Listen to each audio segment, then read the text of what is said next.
kudu melu joget. Kudu melu joget marai tak petek koyo lepet iki lho dadi Salah aku mbok joget. pekek kae ngono ku ras mbok pekek go.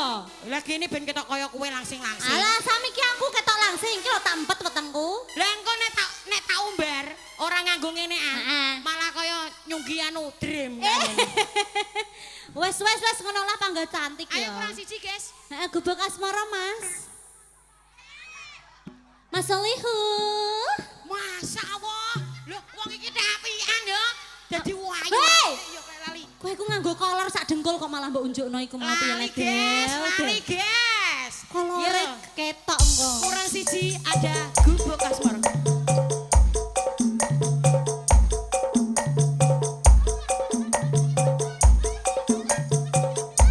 Kok saya goleki sing lemu mau lho. Sing lemu. Piye jogetem piye jogetem.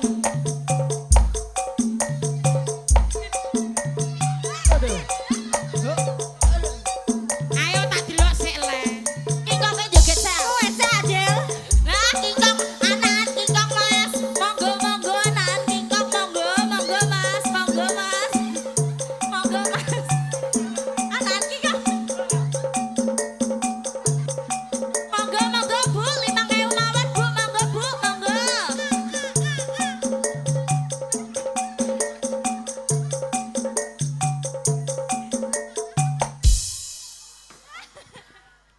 Kwakakane kowe ri.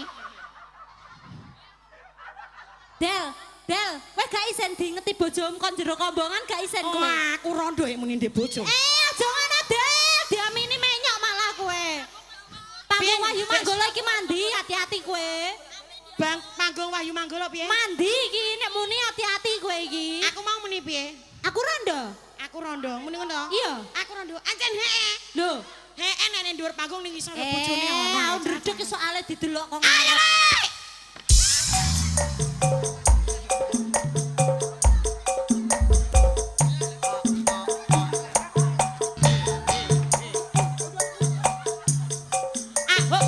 Hop. Aku pengen koyo iki mang lho. Par apa? Bul, warai kentik-kentik pargo jembul gadel bul. Pargo. Ayo Mas tabohi Mas. Ayo pargo. Nek pargo piye Bul? Ayo Ayo Jan. gagage pargo. Nah, kentik-kentik ngono ya. Del gedel, kowe jel. Ayo Jek, pargo Jek.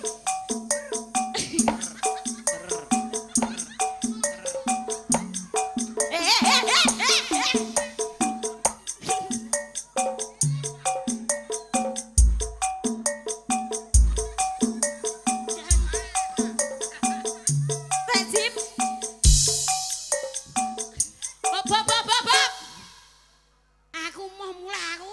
Pargo ndek nganggo Melok pisane langsung romantik aku. Lah yo gubuk asmara ki padha ya ri kesuwen ae arek tak blek ki meteng kowe pri bar iki. Sampe lapo arek aku.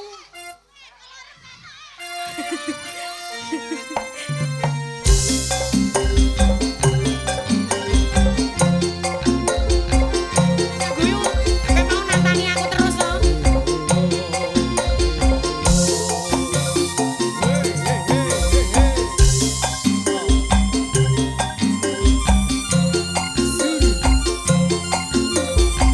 Ayo.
Monggo Gusti Putri semakin. Ora ngono kuwi kok ora kaya anak-anakmu. Piye to?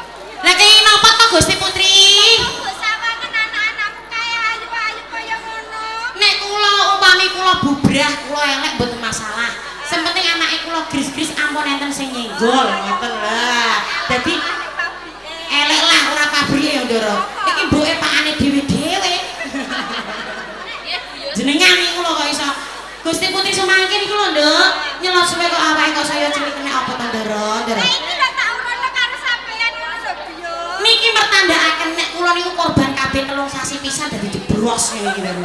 Lanang ora usah kabeh. Mboten usah kabeh kok metan-metan terus, Ndoro. Lah nyelot suwe nek anake nyelotake kuwi rezekine nyelotake. Si Sanjang sinten? Aku ini. Zaman saiki banyak anak banyak senepe. Lah kok bisa? Lah piye? Lah pripun mesti goleki ndek golek mekar, golek BTPN. Aku sih. Nggih babak ngoten niku Ndoro kakek anak. Ora usah jenengan niku. Ini anak-anak ora anak. Ya persis niku wae. Nggih. Gojek sama kawis kersane panjenengan menika krasan cemundhak teng Taman Kaputren Ndoro. Kerasa nggone kene kok. Matur suwun. Taman Sari ini mang. Aku ngajak sliramu dalah anak-anakmu. Ayo semana kersane Kamar Sultan. Monggo kula aturi nderekaken Ndoro. Ista kedawa. Ayo, Nduk. Iya, Mbak.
Leren ning isor wit gedhe iki. Nanging cilaka lho, Kang.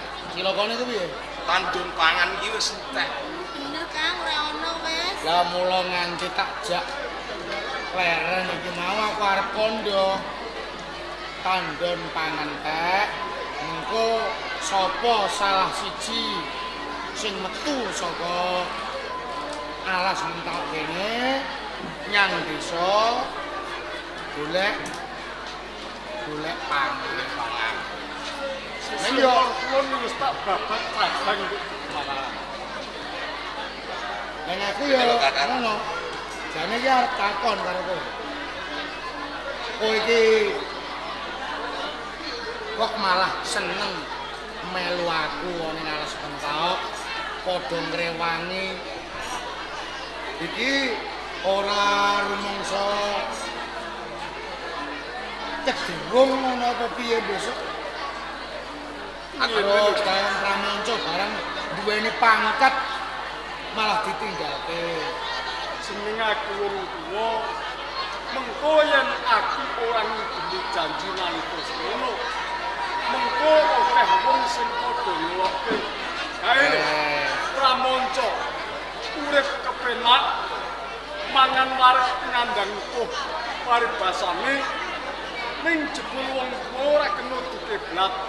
Ning kasunatane bareng wis dadi priyayi ning lali karo janjine. Ya ngono apik. Iya. Mau griyane apik kan. Pathokane apa gunane pangkat derajat bondo donya nek ora rukun karo sedulure. Pancen kaya ngono. Assalamualaikum. Waalaikumsalam. Bayu. Apa iki Bayu?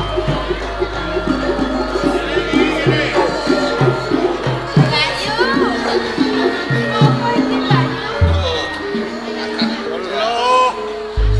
Kok pramonco Jawi bareng dong lumpuk ning kene. Lho sampane teko kene kok malah nggawa Mergo ngene lho, Di. Aku iki krungu kabar nalika kowe iki babat alas mentaok, dari kentekan pangan, nak ngono to. pancen bener Kakang. Ya, Iki iya. mau lagi wae rasan. Eh. Arep kongkonan salah sawiji bocah tak kon medun nyang desa golek pangan. Lho kok malah delalah ana kiriman Ini teko. rezeki lho. Mergo mau aku bar di WA karo anak buahmu. Iya. Wah, tandon pangan tak terus aku moro rene. Buka Dirapi sih lho. ora usah ya. Ah, Wis mana?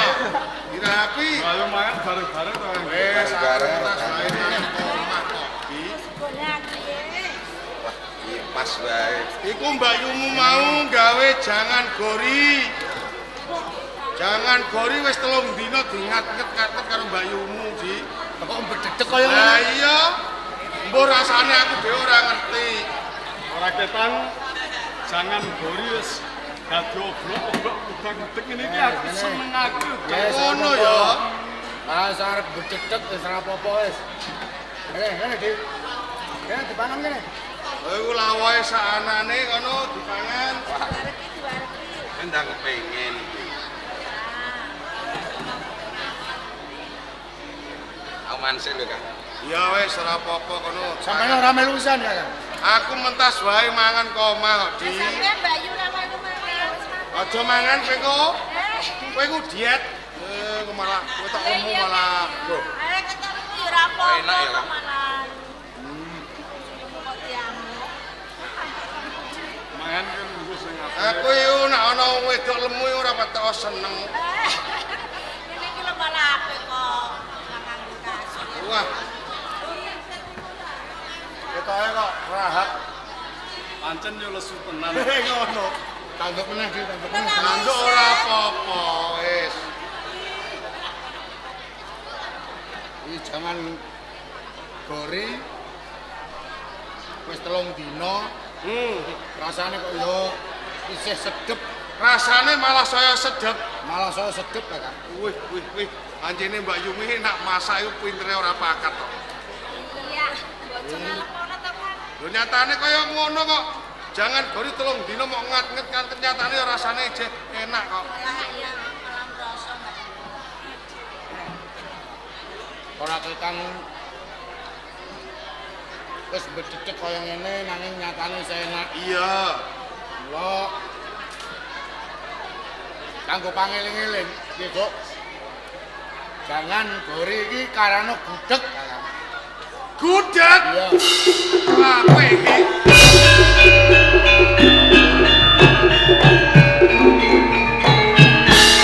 Gudeg mergo saka tembung jangan gori sing wis bedhedhek dadine gudeg. Iya. Oh, bedhedhek kok ya wis enak. Iya, apik. Oh!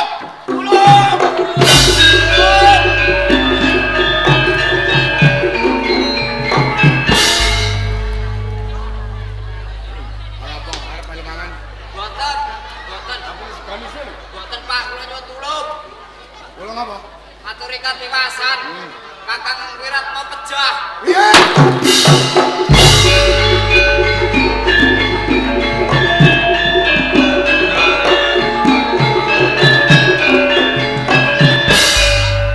Sing mateni sapa?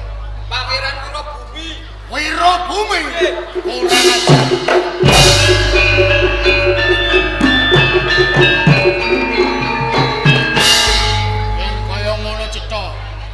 Wong-wong Pajang wis ora kena disanak. Andi kuwi. Rungokke kabeh sing padha mapan nang alas Mentau. Mergo Mentau wis kelakon kababat raketang sithik wis dadi pedukuhan. Aku bakal nganggo gelar Ki Ageng Pemanah.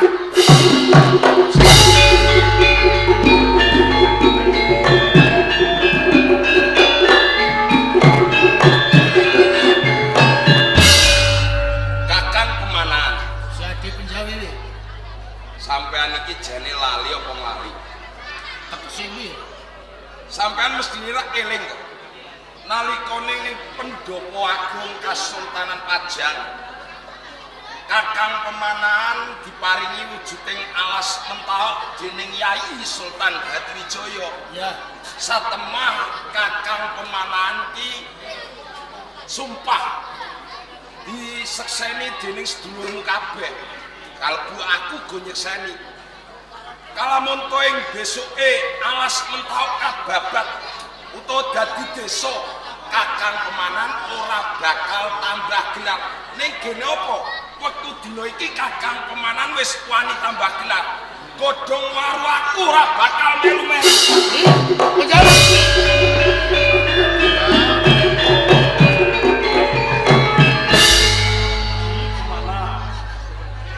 Pancen kuwi kabeh bener duwe adil. Nalika semono Kakang yo nyekseni nalika kuwi diparingi alas Mentau ning kono nganti wis sumpah ing pangarepane Yai Hadrijaya. Yen kowe nganti mengko Mentau kababat dadi padukuhan tumeka Rembaka dadi kutha sing gedhe kowe ora bakal nganggo gelar. Yen kowe nganggo gelar, muga-muga kenandang pralaya.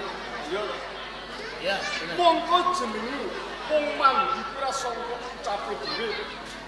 Ana nen-nen jare tembung kae donga. Yen nganti dongamu diudaneni, yen nganti dongamu mandi, nganti kowe nandang pralaya tenan, jur kepiye? Mongko ora melu-melu.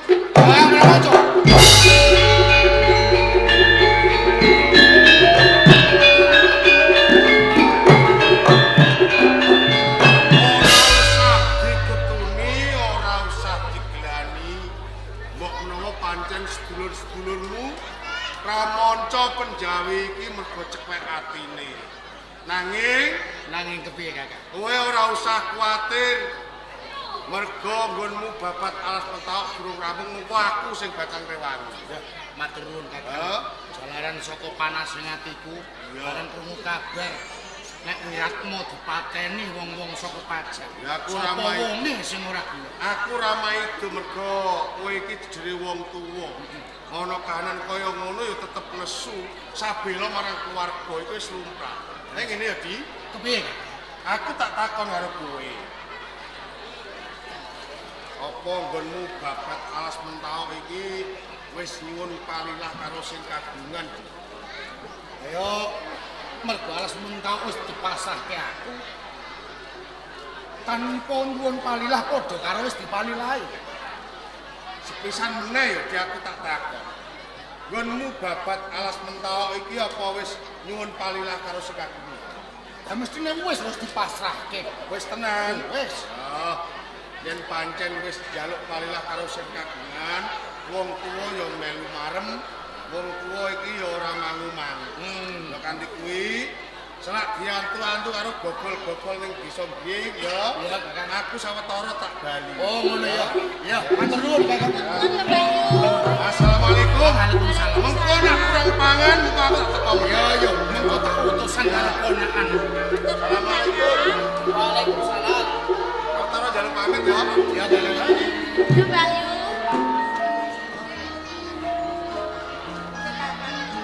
Berat moko. Nggih, kula Pak.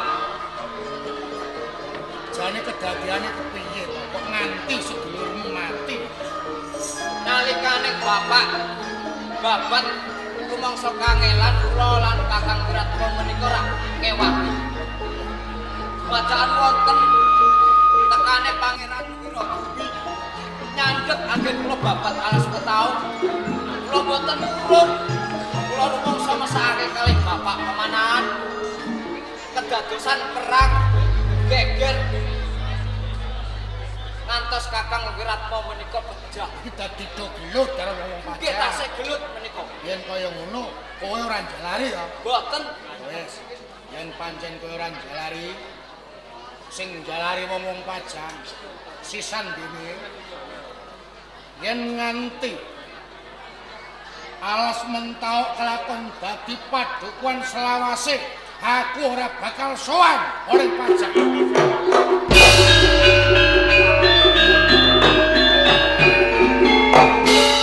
Assalamualaikum. Waalaikumsalam.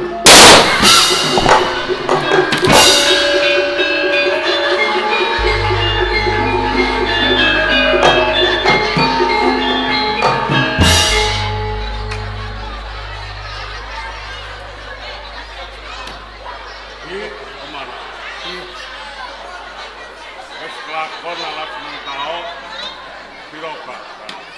Sampun malah niki wau mangtresmen kula jejagongan kalian Wiratmoko dumadakan wonten pang sak menten agripun ambruk. Ayo mong ngene iki. Jroning nggonku lumaku tumuju ngalas mentau. Iki mau kok papasan lawan sedulurmu tuwa si Kakang. Katone yo mentas saka kene. Leres Kakang Giring kalian Mbak Yung Giring Ya. saking ngriki malah kapura ngirim lare-lare niku. Terus kakangmu giring ten kono papan kene iki njur kandha apa wae. Namung takon. Di kowe kok babat alas mentau iki apa wis nyuwun palilah karo sing kawogan ngoten takon. Jroning pitakone kaya ngono. Eh. Anjur wangsulmu Kula mangsuli nggih sampun wong alas mentau pun dipasrahke kula. anjur sira njaluk palilah lawan sapa iki? Mesti mawon ten kawogan Sultan Hadiwijaya. Dinggonmu nyuwun palilah iki ana resane Sultan Hadiwijaya. Nggih to ingkang kuasa Hadiwijaya kok. Kuwi jeneng kowe iki lho. Loh, lepat kula mangkin pundi? Ing alas mentau. Iki dudu panguasane Sultan Hadiwijaya. Alas mentau iki wewengkon kidul.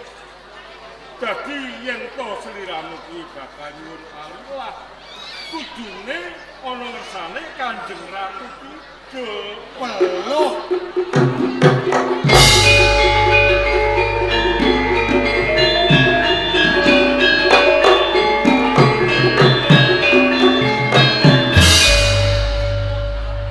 Matur nuwun dene Kakang Jurune mutaken. Menengaken sawetawis kula titip kula badhe sowan wonten Segara Kidul sowan dhateng ngersanipun Kanjeng Ratu Kidul. Alon iki Ayen kowe sing bakal nyuwun palilah ana ngersane Kanjeng Ratu. Mesti ora bakal bisa kelakon lan ora dituruti jalaran apa. Sebabe napa? Ayo kowe iki wis tuwa kok. Asing kudune sowan ana ngersane Kanjeng Ratu iki sing enom tur isih bagus rupa. Lajeng sinten? Ini wae. Adi pemanahan Jubo Dusono kelawan anakmu si Danang. Oh, ngoten. Mbok menawa yen Danang engko sing sowan ngersane Kanjeng Ratu Kidul mesti bakal diudani. Oh, nggih. Ratmo kok. Nggih, Golek ana Danang kon rene ya. wis tak kedawu.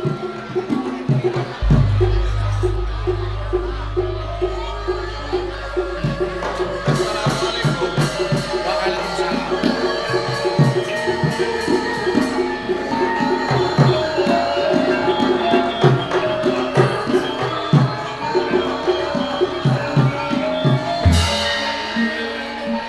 Danang. Bapak Koman. Matur nuwun dene kowe gelem teko alas mentok nglepasi wong tuwa mbutuhake. Lajeng mereka dah tumindak menapa lan menapa wigatosipun ngantos Bapak Komanan menika nimbali kalian kula. Bapak iki arep njaluk tulung. Bab menapa, Pak? Perkara kuwi nyuwun dawuh karo wakmu juru mertani. Kados pundi? Boleh. Danang. Rene goning babat alas mentawak iki bapakmu pemanahan iki durung nyuwun palilah. Ana ngersane Kanjeng Ratu Kidul. Kula jodi ingkang elang. Sira tumeka ana ing samudra kidul ya, ana ing parang kusuma. Sira maminta dimen bisa sabatemon lawan panjenengane Kanjeng Ratu Kidul. Yen engko wis ketemu, sira nyuwun palilah. Nggonmu bakal babat alas ing mentawak. Tur meneh apa wae mbok menawa mengko sing dadi penjalukmu bakal diudaneni. Menapa namung menika? Ya, syaratnya. Bapak Komanan. Ya, piye, Ger? Sawetawis sampun gamblang anggen kula nampi. Mila kepareng kula niku pamit badhe tumuju wonten ing parang kusuma. Sing ati-ati ya. Eling-eling muli waktu. Assalamualaikum. Waalaikumsalam. Kemana? Kakang juru kados pundi? Kaya-kaya laporane galaki. Marang aku ini boleh datang. Lo bangkane ndak lapakane saka Pak. Oh, ngaten iki. Derekaken. Assalamualaikum. Waalaikumsalam. Ae pangan sing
benar.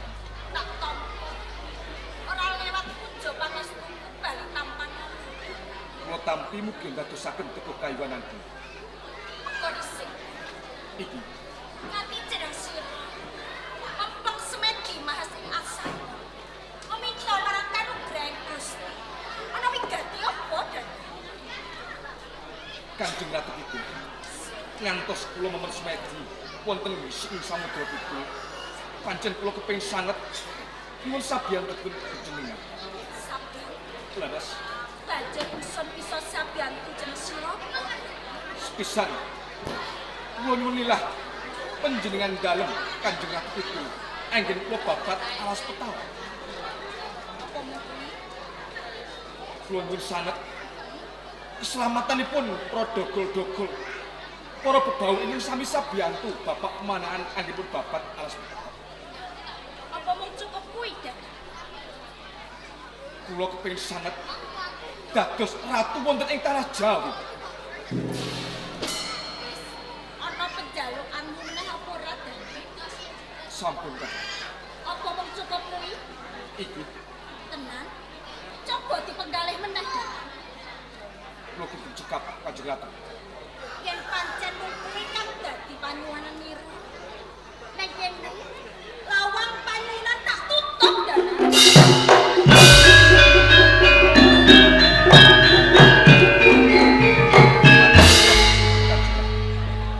dan Lan ning kene ingsun bakal ngedanani apa kang dadi penjalukan nanging kabeh kuwi ana syarat lan saranane lajeng napa syarat lan sarananipun? iki lemo jeneng sira lati marang ingsun kalamun ingsun butuhake jeneng sira iki lemo jeneng sira tempokan ing kising samudra kidul kene lati lan ingsun Sedodo panjenengan kula namung istakaken dawuh. Kula badhe tumuju wonten ing sisi samudra kidul. Lados kali panjenengan Kanjeng Ratu. yen pancen kaya ngono sartara jeneng sira bakal tak tinggal ning papan kene ingsun jaluk pamit dan Namun derek aku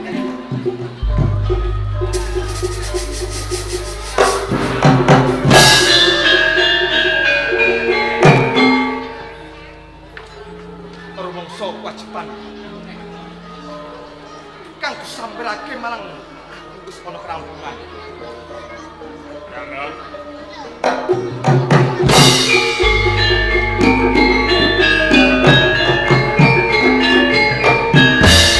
Wajuru bertanya. Banjur kepiye Purwa Madya lan Sanati sawising sira ndak kongkon supaya nyuwun pawilah lawan Kanjeng Ratu Kidul apa wis bisa kelakon kowe sapa temong kawan Kanjeng Ratu Pangestunipun Wajuru bertani anggen kula nyuwun sabiyantunipun Kanjeng Ratu Kidul menika sampun ing mangkinipun dipun udananipun kali Kanjeng Ratu Kidul. Iki Anjur sing mbok suwun ngenani bab apa wae ana sane Kanjeng Ratu Kidul. sepisan kula nyuwun lilah anggen bebabat alas petaok. Salajengipun bab keselamatanipun para dogol-dogol bebau ingkang sami sabiyantu babat. Ingkang pungkasan kula ngepenginaken sanget dados ratu wonten ing tanah Jawa. Apa ya mung cukup kuwi? Inggih, namung menika ya. Ganak. Lho iki kepiye? Kenging menapa? Lho kok ora ngelingi babar pisan. Yen wong tuamu ya bapakmu si pemanahan. Sawising dheweke ketibang pan. Banjur bapakmu pemanahan lara. Bapak magrah. Lho kok ora jawabke. Wajib merekaten sawetawis kula tilar. Kula kepengin sanget kangge Kanjeng Ratu Kidul nyuwun keselamatan bapak kemana? Piye? Cukup. Kasep. Yen kowe bakal nyuwun meneh lawan Kanjeng Ratu. Monggo lawange panuwun wis cukup lawan Kanjeng Ratu. Kurang kapsono Menawi semen kedadosan kados pekaten. Kula pareng kedah kados pundi? wis pancen kabeh iki wis kedatut sing wigati. Ayo enggal tilik utawa nginjangi bapakmu kemana. Kados ngaten. Monggo kula dilakukan.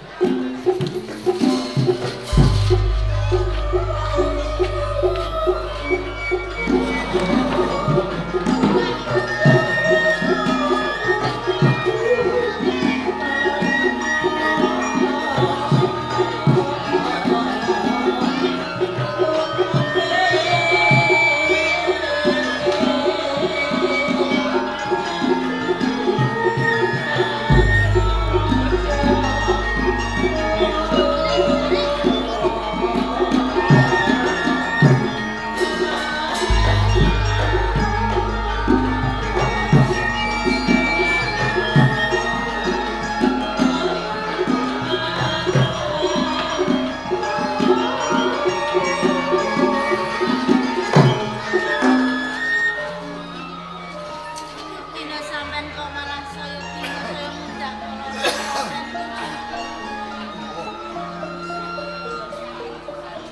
Yen aku ngrasake ambegan saya sesek mangan ora doyan. nyatane ora kurang kulit toko kanggo sampean. Ya sampean ninggal mari ngenteni anakku. Ini baik. Baik.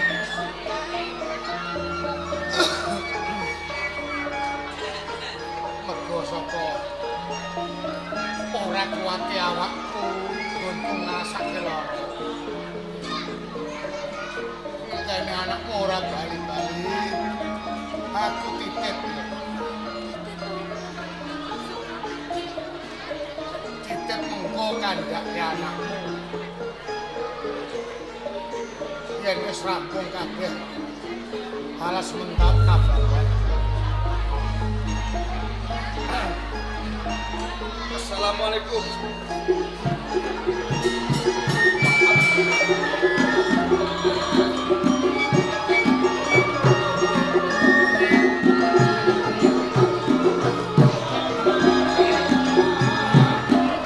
Dikuat-kuatke komandan. Mesakno lawan anak. Angkatan juru. Kangen nyatane. Kudu ora kuwe aku kok ora ada. Ampun niku kados pekaten Bapak. Gandeng wis bali. Bapak meling. Alas mentak wis kababat. Gawean padukuan sing gedhe. Yen bisa klumpukke kabeh nom-noman kabeh warga supaya mapan ana ing alas mentauk ben rame. Bapak pikir nek wis rame wis gedhe wene jeneng Mataram yo.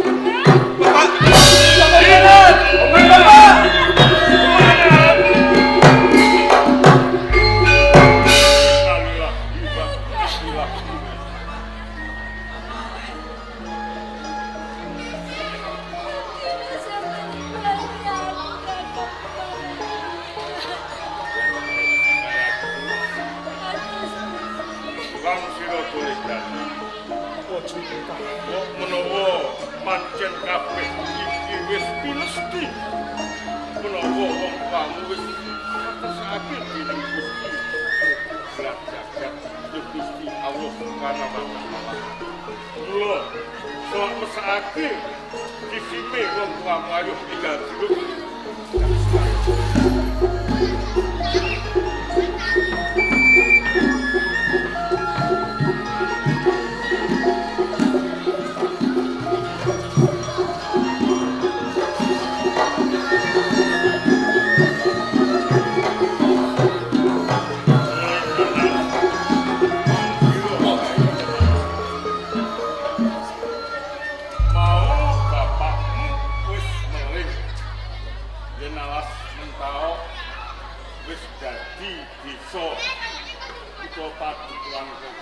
supaya dijenengake pabukuan Mekah. Nanging panjenengan sak sedaning bapak pemanahan ingkang miwiti perkawis menika mboten wonten sanes namung Rama Hadijo. Milo. Kangge nambal runting manahku panjenengan menapa sen. Saklaminipun kula mboten badhe sowan wonten ing pajak.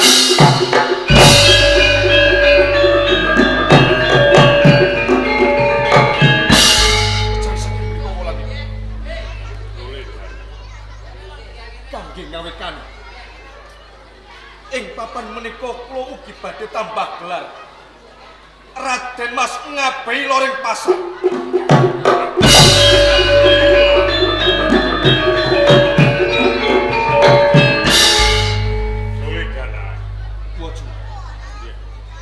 Dimen ing mengkene bisa lakon tendang kamu minangka dadi ratu ana ing tanah prayogane sira tumeka ana ing makone Kyai Pembayar. Nyuwun restu muga-muga kabeh apa kang dadi unek-unek ing rasamu dimen bisa Kados mekaten. Badhe kula estakaken. Sawetawis kula pamit. Sing hati-hati yo. Mohon pamit.